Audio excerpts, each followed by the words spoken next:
I'd like to thank Reverend Larry for providing such a wonderful reading.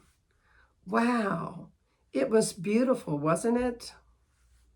And thanks also to Karen Mitchell, as well as our CSL music team, for our beautiful music today, which supports the message. And today, as we continue our wonderful 2024 spiritual journey, we have this beautiful message from Dr. Reverend Larry King, who is an accomplished minister, and he speaks from his heart and brings clarity to topics. I know you're going to love his message, Father of the Bride, and You Are the Bride. But before I turn it over to him, here's your question for the week. What is the one choice you might make today to love without reservation, to listen deeply, and to launch those you love so that they can spread their wings? One more time. What is the one choice you might make today to love without reservation, to listen deeply, and to launch those you love so they can spread their wings? So happy Father's Day, everyone. Big shout out to my friends at CSL Southeast Louisiana. I'm Larry King from Tidewater, Oregon, the other Larry, and I thank her for the opportunity to speak with you today. Now, when she asked me to speak on Father's Day, I decided I needed to do some research. And I'll be honest here, the relationship that I had with my own father and stepfather was not all that great. And I'm thinking, well, who am I to talk about fatherhood? Who am I to portray this ideal of fatherhood or to celebrate fathers? And so I decided that where I normally go on a topic I'm less than 100% on is doing some research. And so onto research, when I thought of the best example of fatherhood, I immediately thought of the 1991 classic movie, Father of the Bride, starring Steve Martin. I used to think a wedding was a simple affair. Boy and girl meet, they fall in love, they say I do. I was wrong. That's getting married. A wedding is an entirely different proposition. You fathers will understand. You have an adorable little girl who looks up to you and adores you in a way you could never have imagined. Dad, I met a man in Rome and we're getting married. I'm sorry, what did you say? I'm engaged, I'm getting married. Right then, I realized my day had passed. Annie, it's a little nippy out. You might want to put on a sweater. Dad, it's okay, I'm kind of warm. So there's a chill in the air, and you've been on a plane. Dad, I'm fine. Annie, it is kind of cold out. It is? Yeah. All right, thanks, I'll get my jacket. I was no longer the man in my little girl's life. Old Dad was history. If I remember seeing someone who looked like Brian's twin on America's Most Wanted. First, the wedding of our children. Wedding coordinator? What's a wedding coordinator? We're gonna color coordinate with the swans, right? Swans? I have a great idea where we can have this wedding. Where? The steak pit. I don't think you want the word pit on a wedding invitation. I hope George didn't get lost up there. He's gonna be fine. Finally, the big day arrived. The day I'd been dreading for the past 6 months. Well, actually, for the past 22 years. Before I knew it, I had to let her go. Good, I'll just, I'm told that one day I'll look back on all of this with great affection and nostalgia. I hope so. Good night, Mr. Banks. Drive carefully. And don't forget to fasten your condom. Dad! Seatbelt, I meant seatbelt. So I hope you will appreciate my scholarly research today, having watched a movie or rewatched a movie anyway. So as I saw it for another time, it was easy to see why Steve Martin's character represented that perfect father to me. It's easy why 33 years later, that movie still stood out to me as perhaps the kind of family environment I would have liked to have had, or certainly the kind of father that I would like to have. And I want to delineate a little bit about Steve Martin's character, because it seems to me there were three things really, that he did extremely well. He loved, he listened, and he launched. He loved, he listened, and he launched. So let me talk about those in more detail to tease out what great fathering is. Well, first of all, he loved his kids. He loved them without reservation. He loved them without a requirement for perfection, which is something that I had felt in my own family. It seemed to me that my father expected me to be a certain way. And Steve Martin, not so much. He loved his daughter, he loved his children without any requirement for being a certain way or meeting a certain standard. It was just love. And third of all, and here's the magic, honestly, of movie making, you could just see the light in his eyes whenever he looked at one of his kids in the movie. He simply had that glow about him as a reflection of how he felt about his kids, and in particular, the daughter that's getting married. And you know, my experience with neither my father or stepfather was like that. I mean, I'm sure they loved me in their way, but it certainly was not without reservation. It certainly had a requirement to fit a certain kind of mold or to be a certain kind of young man. And so truly this idea of unconditional love, so very important. The second characteristics of a great father that's evidenced in this movie is listening. Now, when Steve Martin first gets to meet his intended son-in-law, well, first of all, it's a huge shock. It's like they're already engaged and he's never met the young man. He doesn't even know that there is an engagement. And so in the beginning, Steve Martin is all about, you know, this marriage is not going to happen. This wedding is not going to happen. My daughter is moving much too fast. Who is this young man? You know, I'm going to do everything I can to make sure I keep my daughter safe, which I suppose also is the significance of love, right? He wanted to protect his daughter from making a bad mistake. But he listened to her. And as the subsequent scenes play out, you see that he brings his own mind around to thinking about his daughter and what she needs and what she wants and what this marriage will mean to her. He really listened to her on that deep level and came around to see that this was going to be a good thing. Okay.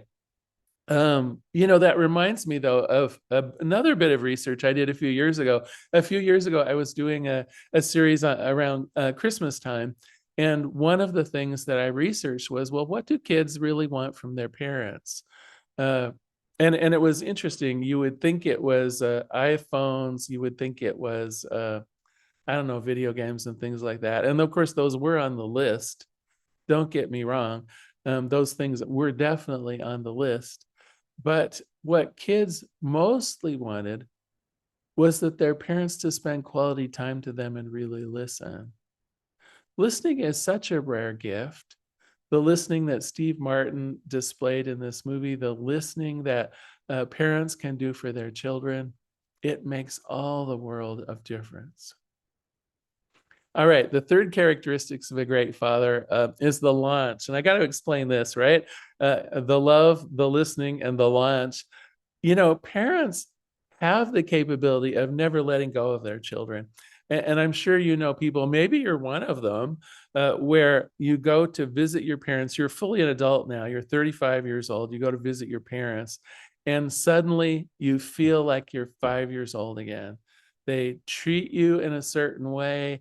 You correspond in a certain, well, what's happened is you never really got launched. You were never really freed from being the adolescent into adulthood. And that was the third thing that was so powerful in this movie. Steve Martin's character was really able to launch his daughter into marriage, really releasing her into marriage and the adult life that she deserved, and his deserving of being able to have her as a friend and equal as well as a daughter. He didn't try to hold her back. He didn't try to make the marriage about him. He was there to love and support and also to release. There's a lovely scene in there, the basketball scene, where it's really tugging at his heartstrings, right? Because basketball was something he used to do with her from when she was a young person. And here she is, you know, embarking upon a marriage, and they talk back and forth, you know, is this going to be the last basketball game they ever have? Does her leaving home mean that he's going to be left behind? It's such a touching scene, but what's clear is the launch doesn't mean a final goodbye. It really is a change. It's really just one of those wonderful parts of life where a relationship will undergo a significant change, but it's a change based in love, not based in fear. Well, as a side note, this movie is 33 years old. It seems like yesterday that I first watched it, but it's 33 years old. And I had to ask myself, is that vision, that 33-year-old vision of a father, still realistic? And I decided that the answer was yes, but I need to talk about that a little bit. I think I have to expand my idea of fathership to include women. All of the qualities that I treasure about a wonderful father that were so beautifully shown in that film would not be exclusive to men. All of us can be better fathers. All of us can be a fathering influence to the people that we care about. All of us can love without reservation. All of us can love without a requirement for perfection or showing up a certain way. All of us can love with a light in our eyes when we look at our friends and our families and yes, our kids. It isn't something that is just a male attribute. And so I wanted to ask a question of you, or questions, I guess. Do you have what it takes to be a good father? Do you have an interest in being a good father? Can you love without reservation? Can you love the people around you without requiring them to be a certain way? Can you really listen to people when they need you? Can you hold on to your loved ones loosely so that they can be released to find their own way in life? And you notice I'm not just talking about kids at this point. Can we have that kind of relationship with the world? Can we be that best fathering influence on the world? Well, I think with some spiritual practice and self-awareness, I think we can. I think you will make a wonderful father of the bride. But wait, before I finish, there's one more thing. Can't we also be the bride? Don't we deserve to be treated with love, with the listening, with the good parenting that Steve Martin's character had for his kids? Well, of course we can. Now you might be saying, wait a minute. I can't change my past. My father he was my father and he was the way he was, and I can't change how he behaved. Well, I agree, but we can change how we think about our fathers, and we can take a chance at reparenting ourselves.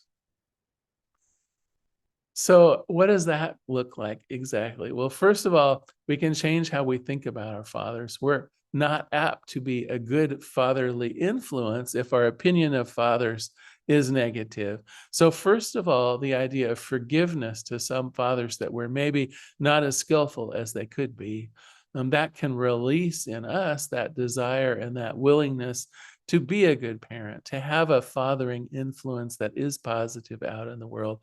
So forgiveness might be required if our own impressions of fatherhood are sort of tainted. And again, keep in mind my new idea of fatherhood, that fathering influence, that loving without reservation and so on, includes women.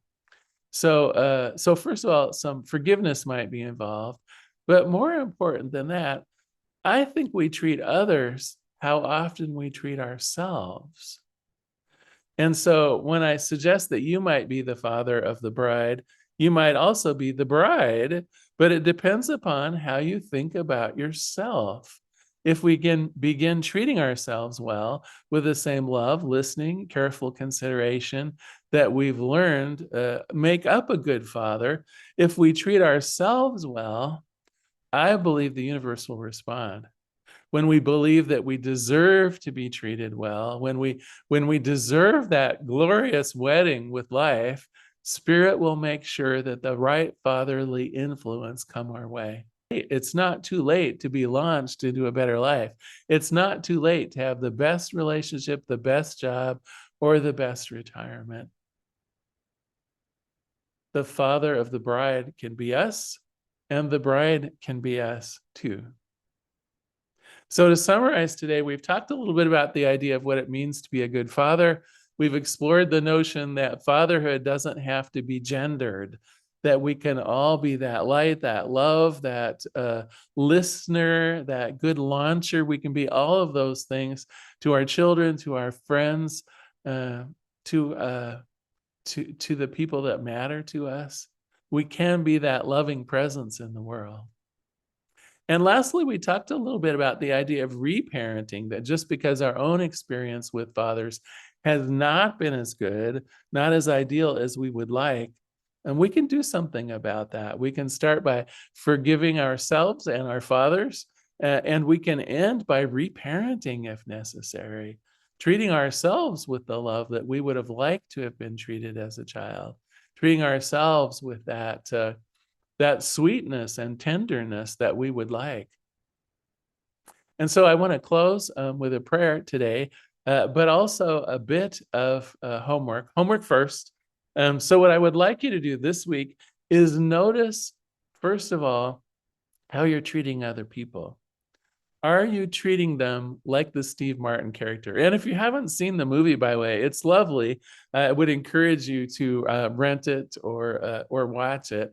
I think it really does portray a father at both his worst and his best, and it's worth seeing. So, how are you treating the people in your lives? That's what I would like you to see for homework this week. Is it with that idea of love without reservation? Is it without requiring them to be a certain thing for you, or do a certain thing, or be a certain way? Are you treating them with a light in your eyes when you just think of them? And then the other part of the homework, if you're willing, is maybe to look inward. How are you treating yourself? Are you treating yourself well? Are you treating yourself like that idealized father figure? Are you treating yourself with the love that you deserve and the kindness that you deserve? So a two-part homework, if you're willing. I think it would be good homework, and I think it would require a little bit of introspection as well. Okay, on with our closing prayer. There is one part of me that knows that everything in the universe is connected. There is only one light. There's only one love. There is only one thing, and it's God. And what I know about this God is that above all, it is loving. It treats all of us with such love, without reservation, without a requirement to be a certain way. There is a light in spirit when it looks upon us because we are of spirit. It is God affirming in itself when it wishes for the best for all of us. And so on this day, I internalize that love. I know that I'm worthy of being treated well. I know that there is I don't know, you might think of it as a heavenly father, although again, an ungendered one that is there to support me and guide me and treat me with such love and dignity and respect. And this is true for me. I know that it can be true for the people I come in contact with, that I can treat them with that same measure of love and dignity, as well as knowing that God treats them equally, that there is that divine fatherhood at play here, that sweetness of life that is so freely given to all of us. Whether we're a man, whether a woman, whether we have kids or not, it is Spirit's pleasure to be that wonderful influence in our lives. And it can be our pleasure to treat others with that same kindness, that same love, that same desire to really hear what's going on, that desire to really love, listen, and to launch also, to have that commitment to one another be loosely held so that we're not holding people back. And so I'm grateful for this. I'm grateful for the knowledge. I'm grateful for the movie that I got to see again, and grateful for writing this talk and having a truly greater understanding of what it means to be a father and to be that fathering influence in the world. And so in gratitude, I release this prayer. I release it into the activity and action of the law itself. I let it be. And together we say, and so it is. Thank you so much for joining me this Sunday. I just adore Reverend Larry's sweet nature that shows up in all of his talks. Didn't you enjoy how he made us both the father and the bride? It was such a brilliant way to remind us that we can all be fathers. I hope you will take his challenge to heart. And since he did such a beautiful prayer, let me just take this time to remind you of your affirmation for the week.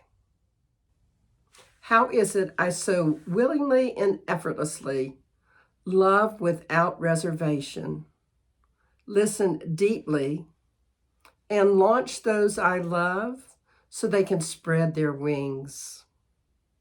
And I want to add a little challenge of my own. Call someone who fathered you by loving you without reservation, or by listening deeply to what you had to say, or by helping you to truly launch into your own greatness, and tell them thank you. As always, I want to be grateful for all of the people and all the contributions that have been coming in. They're helping us to continue to have special music and special events and to begin to search for a new home. Enjoy our offertory song.